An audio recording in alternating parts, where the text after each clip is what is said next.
ದೇವರು ತನ್ನ ವಿಶೇಷ ರಕ್ಷಕನನ್ನು ಕಳುಹಿಸುವುದಕ್ಕಿಂತ ಮುಂಚೆ ಪ್ರವಾದಿಯಾದ ಮಲಾಕಿಯನು ಹೇಳಿದನು, ಆತನ ಮಾರ್ಗವನ್ನು ಸಿದ್ಧಪಡಿಸಲು ದೂತನು ಬರುತ್ತಾನೆ.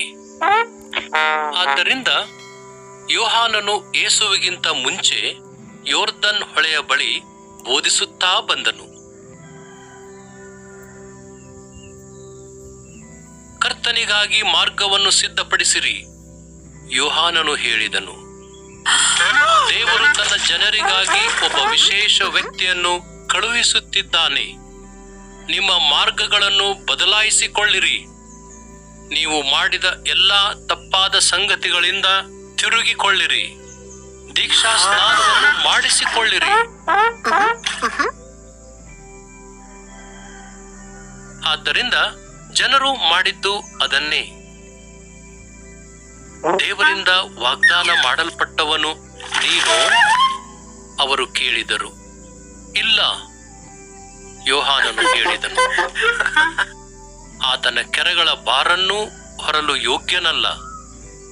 ಆತನು ಅದ್ಭುತ ಕಾರ್ಯಗಳನ್ನು ಮಾಡುವನು, ಅದನ್ನು ನೀವು ನೋಡುವಿರಿ. ಯೇಸುವು ಯೋಹಾನನ ಹತ್ತಿರ ದೀಕ್ಷಾ ಸ್ನಾನ ಮಾಡಿಸಿಕೊಳ್ಳಲು ಬಂದನು. ಯೋಹಾನನು ಯೇಸುವನ್ನು ಕಾಣುತ್ತಲೇ ಹೇಳಿದನು, ಇಗೋ, ಲೋಕದ ಪಾಪವನ್ನು ನಿವಾರಿಸುವ ದೇವರ ಕುರಿಮರಿ.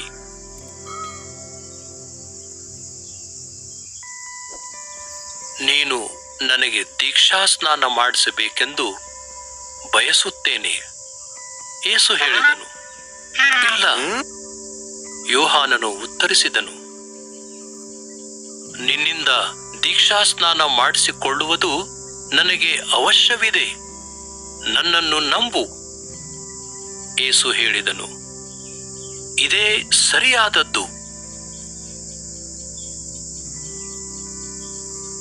ಆದ್ದರಿಂದ ಯೋಹಾನನು ಯೇಸುವಿಗೆ ದೀಕ್ಷಾ ಸ್ನಾನ ಮಾಡಿದನು. ದೇವರಾತ್ಮವು ಪಾರಿವಾಳದ ರೂಪದಲ್ಲಿ ಯೇಸುವಿನ ಮೇಲೆ ಇಳಿದು ಬಂದಿತು. ಈತನು ನನ್ನ ಮಗನು, ದೇವರು ಹೇಳಿದನು. ನಾನು ಆತನನ್ನು ಪ್ರೀತಿಸುತ್ತೇನೆ. ಈತನು ನನ್ನನ್ನು ಬಹಳವಾಗಿ ಸಂತೋಷಪಡಿಸುವನು.